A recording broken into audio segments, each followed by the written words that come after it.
ఎన్ని కష్టాలొచ్చినా, ఎవరు దూరమైనా, ఏది పోయినా ధైర్యాన్ని మాత్రం పోగొట్టుకోవద్దు. అదే నీకు దైవం.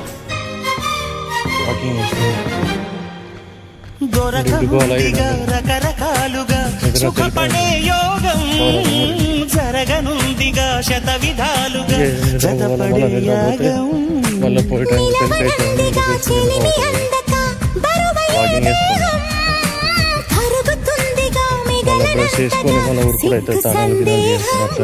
పొనగోట మీటిని నడుముని తహతహల పాట పలికించని,